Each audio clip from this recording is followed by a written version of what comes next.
Hello students, welcome to the next part of the chapter alcohol phenol ether. In the previous video lecture, we have seen the chemical properties of phenol. Now, in this video lecture, I am going to talk about the remaining part of the chemical properties of phenol. आता यामध्ये chemical प्रॉपर्टीजमध्ये आपल्याला next reaction जी बघायची आहे ती म्हणजे Reimer Tiemann reaction. आता Reimer Tiemann reaction जे आहे त्या रायमर टायमन्स रिॲक्शनमध्ये हा जो फॅनॉल जो आहे तो फॅनॉल त्या ठिकाणी क्लोरोफॉर्म बरोबर ट्रीट केलं जातं in presence of sodium hydroxide आणि क्लोरोफॉर्म याच्याबरोबर हा फॅनॉल जो आहे तो फॅनॉल ट्रीट केला जातो आणि ट्रीट केल्यानंतर पुन्हा त्या ठिकाणी काय होतं तर अर्थ पोझिशनला त्या फॅनॉलमध्ये या बेन्झिन रिंगच्या अर्थ पोझिशनला त्या ठिकाणी CHO ग्रुप जो आहे तो CHO ग्रुप इंट्रोड्यूस होतो आणि त्या रिॲक्शनला त्या ठिकाणी काय मिळलं तर रायमर टायमन्स रिॲक्शन. ठीक आहे. आता या रायमर टायमन्स रिॲक्शनमध्ये किंवा पुन्हा एकदा मी त्या ठिकाणी सांगतो बघा, on treating phenol with chloroform in presence of sodium hydroxide, a CHO group is introduced at ortho position of benzene ring. This reaction is known as Reimer-Tiemann reaction. किंवा आपल्या बुकमध्ये दिलेलं आहे बघा काय, when phenol is treated with chloroform in aqueous sodium hydroxide solution followed by hydrolysis with acid salicylaldehyde is formed. This reaction is known as Reimer-Tiemann reaction. आपल्या बुकमध्ये पण दिलेलं आहे स्टेटमेंट त्याचं आणि मी सांगितलेलं आहे ते सुद्धा स्टेटमेंट, दोन्ही पण स्टेटमेंट कुठलं सोपं वाटतं ते स्टेटमेंट तुम्ही लक्षात ठेवा. फॅनॉल याची ट्रीटमेंट क्लोरोफॉर्म आणि sodium hydroxide aqueous solution sodium hydroxide त्याच्याबरोबर ट्रीटमेंट केली जाते आणि त्यावेळेस त्या ठिकाणी CHO ग्रुप जो आहे तो ऑर्थो पोझिशनला फॅनॉल रिंगमध्ये इंट्रोड्यूस होतो. त्या रिॲक्शनला त्या ठिकाणी काय म्हटलं तर रायमर टायमन्स रिॲक्शन. ठीक आहे. आता रिॲक्शनमध्ये जर बघितलं किंवा थोडक्यात मी तुम्हाला या ठिकाणी डिस्क्रिप्शन जे आहे ते डिस्क्रिप्शन लिहितो, लक्षात येईल तुम्हाला. On treating phenol with chloroform in the presence of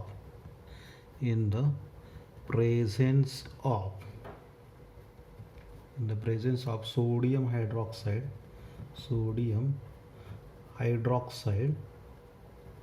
a dash CHO group is introduced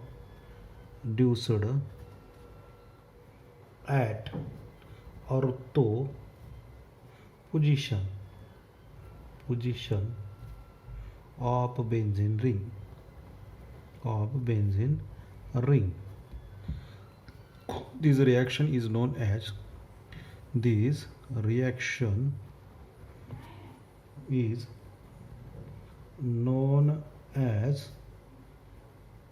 Reimer-Tiemann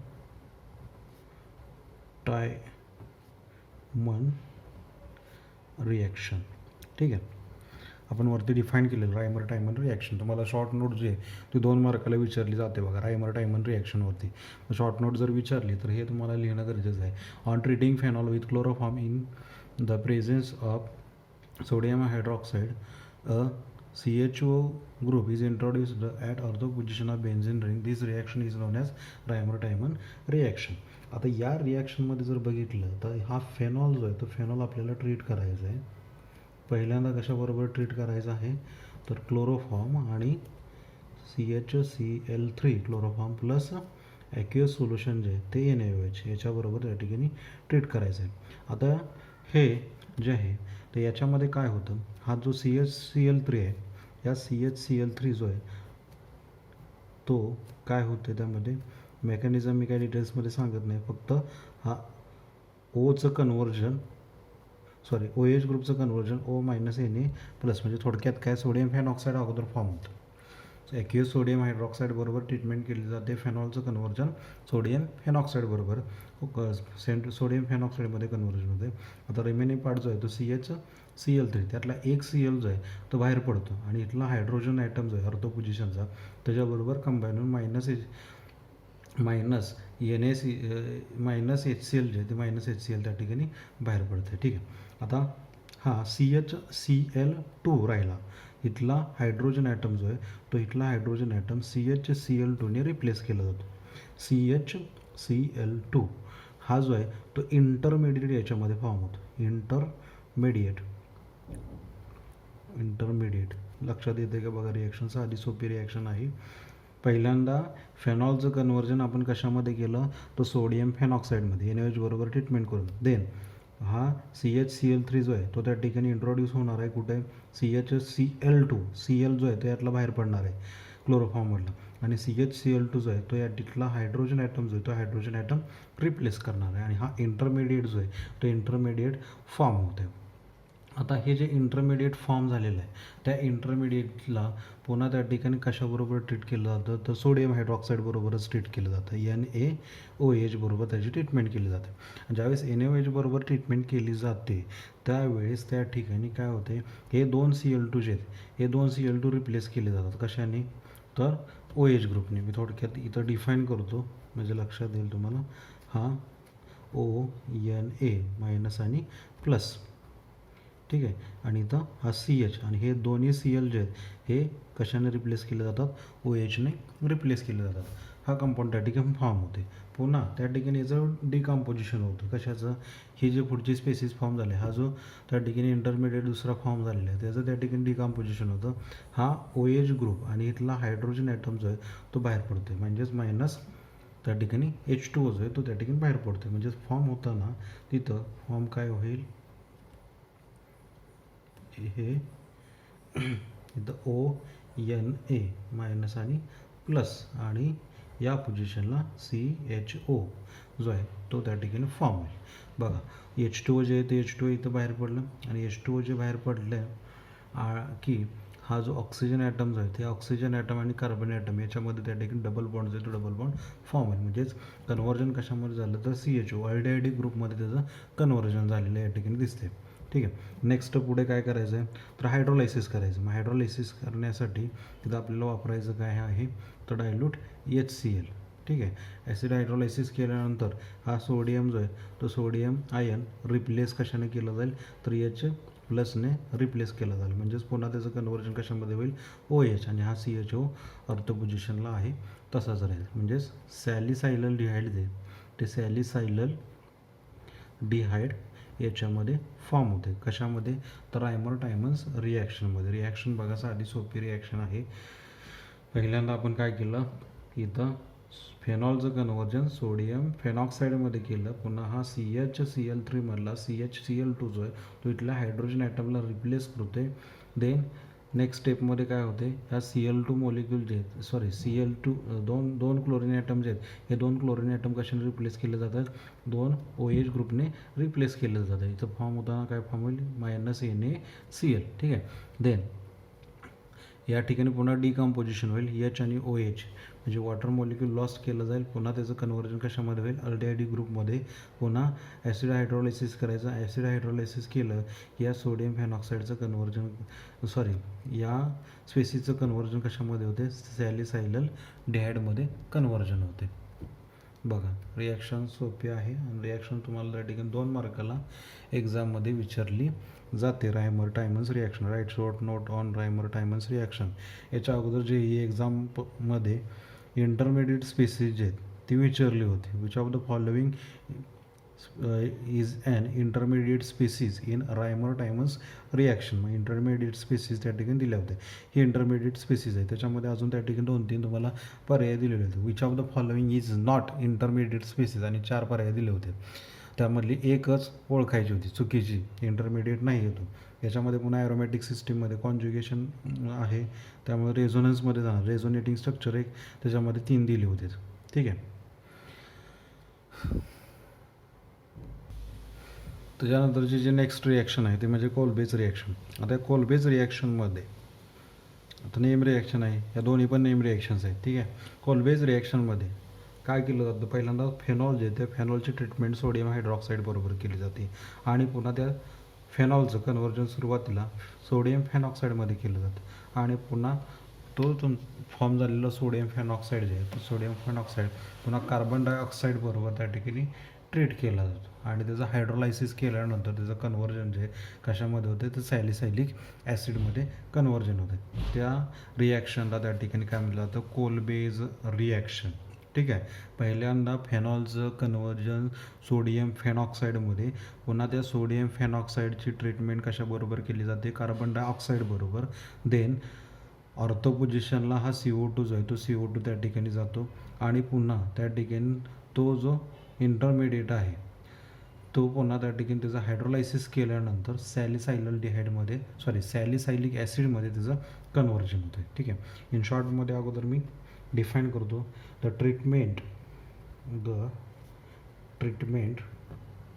treatment of sodium phenoxide with carbon dioxide at 398 Kelvin under pressure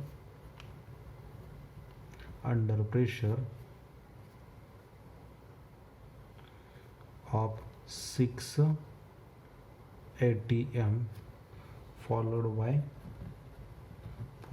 by acid hydrolysis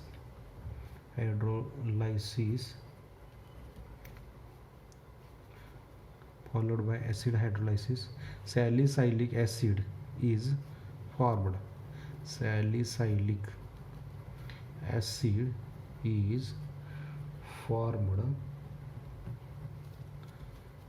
This reaction is known as Kolbe's reaction.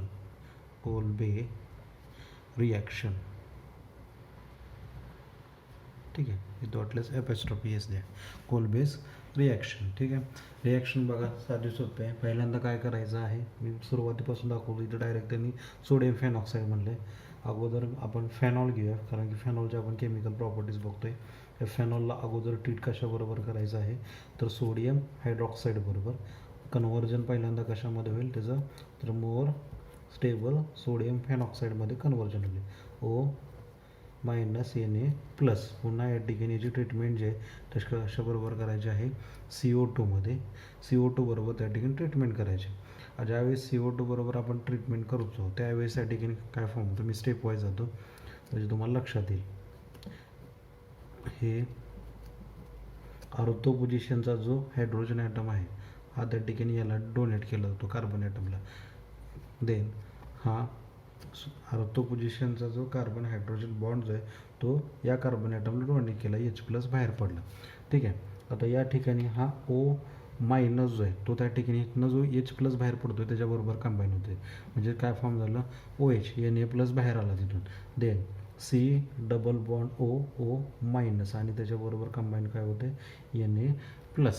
हे त्या ठिकाणी intermediate spaces जे ते intermediate spaces याच्यामध्ये form होते. आता next स्टेपमध्ये काय करायचं आहे तर हायड्रोलायसिस. मग हायड्रोलायसिस करण्यासाठी आपण काय वापरतो, H+ कंडिशन तिथं जाईल किंवा H3O+ काहीतरी एक कंडिशन तिथं डिफाईन करायची किंवा त्या ठिकाणी डायल्यूट HCl म्हणलं तरी चालते. देन H+ हायड्रोलायसिस केलं, ॲसिड हायड्रोलायसिस की त्या ठिकाणी या स्पेसिसचं कन्व्हर्जन कशामध्ये होईल सॅलिसायलिक ॲसिडमध्ये. OH+ त्या ठिकाणी डिफाईन करायची गरज आहे. OH याच्यामध्ये त्याचं कन्व्हर्जन होईल. कॉमन नेम त्याचं काय आहे सॅलिसायलिक ॲसिड आणि IUPAC नेम त्या सिस्टीमचं काय आहे 2-हायड्रॉक्झी बेन्झॉइक ॲसिड. ठीक आहे. बघा रिॲक्शनामध्ये आपण काय केलं बघा, पहिल्यांदा फेनॉलचं कन्व्हर्जन सोडियम फेनॉक्साईडमध्ये, पुन्हा ते सोडियम फेनॉक्साईडची ट्रीटमेंट कशाबरोबर केली CO2 बरोबर, त्याचं कन्व्हर्जन इथं साल्टमध्ये झालं. देन पुन्हा तो साल्ट जो आहे त्या साल्टचे ॲसिड हायड्रोलायसिस केल्यानंतर पुन्हा त्या ठिकाणी काय फॉर्म होते तर हे सॅलिसायलिक ॲसिड जे आहे ते सॅलिसायलिक ॲसिड त्याच्यामध्ये फॉर्म होते. ठीक आहे. पुस्तकामध्ये 3 स्टेप दिलेले आहेत. दोन स्टेप दिलेत. आपण या ठिकाणी पहिल्यांदा कशामध्ये कन्व्हर्जन केलं आहे बघा, फेनॉक्साईडमध्ये कन्व्हर्जन अगोदर करून घ्यायचं. डायरेक्ट फेनॉक्साईडची ट्रीटमेंट दाखवायची नाही. अगोदर फेनॉलचं कन्व्हर्जन फेनॉक्साईडमध्ये करायचं, पुन्हा त्या फेनॉक्साईडची रिॲक्शन CO2 बरोबर दाखवायची, पुन्हा त्या ठिकाणी जी स्पेसिस फॉर्म होईल त्याची ॲसिड हायड्रोलायसिस केल्यानंतर पुन्हा त्या ठिकाणी सॅलिसायलिक ॲसिड जे आहे ते फॉर्म झालेलं त्याच्यामध्ये दाखवायचे. ठीक आहे. अजून एक त्यामध्ये रिॲक्शन राहिलेली आहे, शेवटची रिॲक्शन ते म्हणजे ऑक्सिडेशन रिॲक्शन राहिली. Oxidation of phenol. फेनॉलचं त्या ठिकाणी ऑक्सिडेशन केल्यानंतर काय होतं, तर फेनॉलचं ऑक्सिडेशन करण्यासाठी त्या ठिकाणी काय वापरलं जातं, क्रोमिक ॲसिड जे आहे ते क्रोमिक ॲसिड वापरलं जातं इन प्रेझेन्स ऑफ त्या ठिकाणी H2SO4. आणि त्याच्यामध्ये त्या ठिकाणी कॉन्ज्युगेटेड डायकीटोन जे आहे ते कॉन्ज्युगेटेड डायकीटोन फॉर्म होतं, त्यालाच बेन्झोक्विनोन म्हटलं जातं. ठीक आहे. फेनॉलचं ऑक्सिडेशन करण्यासाठी क्रोमिक ॲसिड हे वापरलं जातं, किंवा क्रोमिक अनहायड्राईड जे आहे ते क्रोमिक अनहायड्राईड वापरलं जातं. आणि ते कशामध्ये वापरलं जातं, तर इन प्रेझेन्स ऑफ H2SO4. आणि त्याच्यामध्ये हे जे डायकीटोन आहे, कॉन्ज्युगेटेड डायकीटोन हे फॉर्म होतं, त्यालाच बेन्झोक्विनोन असं म्हणलं जातं. आता बघूया आपण रिॲक्शन त्यामध्ये काय होतं. अगोदर मी डिफाईन करतो. Phenol on oxidation with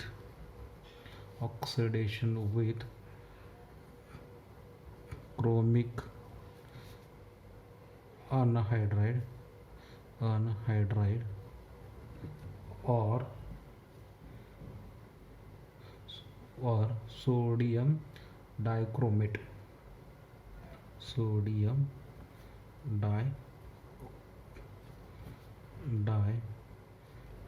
dichromate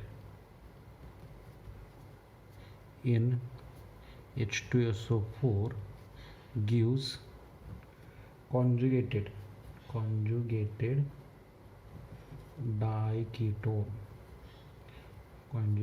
diketone known as बेन्झोक्विनोन. ठीक आहे. आता हे जे आहे फेनॉल आपल्याला अगोदर ट्रीट कशाबरोबर करायचं, त्याचं ऑक्सिडेशन करण्यासाठी वापरायचं काय आहे, CRO क्रोमिक अनहायड्राईड जे तो क्रोमिक अनहायड्राईड त्यामध्ये वापरायचं आहे, CrO3. किंवा त्या ठिकाणी वापरायचं काय आहे, Na2Cr2O7 म्हणजे सोडियम डायक्रोमेट वापरायचं आहे इन प्रेझेन्स ऑफ त्या ठिकाणी H2SO4. त्यावेळेस या फेनॉलचं कन्व्हर्जन जे ते कशामध्ये होते, कॉन्ज्युगेटेड डायकीटोनमध्ये कन्व्हर्जन होते. तर कॉन्ज्युगेटेड डायकीटोन म्हणजेच काय बघा, ऑक्सिडेशन म्हणजे काय, तर या ठिकाणी ऑक्सिजन ॲटमचे ॲडिशन होईल. ठीक आहे. आता ऑक्सिजन ॲटम जो आहे तो कुठं ॲड होते, तर पॅरा पोझिशनला इथे ॲड होते. आणि हे कॉन्ज्युगेटेड डायकीटोन जे आहे ते कॉन्ज्युगेटेड डायकीटोन यामध्ये फॉर्म होते, त्यालाच त्या ठिकाणी काय म्हटलं जातं, बेन्झोक्विनोन हे कंपाऊंड याच्यामध्ये फॉर्म होते. ठीक आहे. या ठिकाणी आपण या केमिकल प्रॉपर्टीज ज्या आहेत त्या फेनॉलच्या फिनिश केलेल्या आहेत. आता त्याच्यामध्ये राहतोय पार्ट म्हणजे इथरचा पार्ट. तो इथरचा पार्ट आपण नेक्स्ट लेक्चरला स्टार्ट करूया. ठीक आहे. त्यामध्ये अल्कोहोल आणि फेनॉल हे दोन बीटचे आहेत, त्याचे केमिकल प्रॉपर्टीज, फिजिकल प्रॉपर्टीज आणि प्रिपरेशन मेथड्स फिनिश झालेले आहेत. राहिला आहे पार्ट म्हणजे इथरच्या त्या ठिकाणी प्रिपरेशन मेथड, केमिकल प्रॉपर्टीज आणि फिजिकल प्रॉपर्टीज. त्या नेक्स्ट लेक्चरला आपण फिनिश करणार आहोत. लास्ट लेक्चर आणि या लेक्चरच्या नोट्स जे आहेत त्या नोट्स दाखवल्या नाहीत, त्या नोट्स त्या ठिकाणी दाखवा सर्वांनी. काय अडचण असेल, शंका असेल तर विचारा. थँक्यू.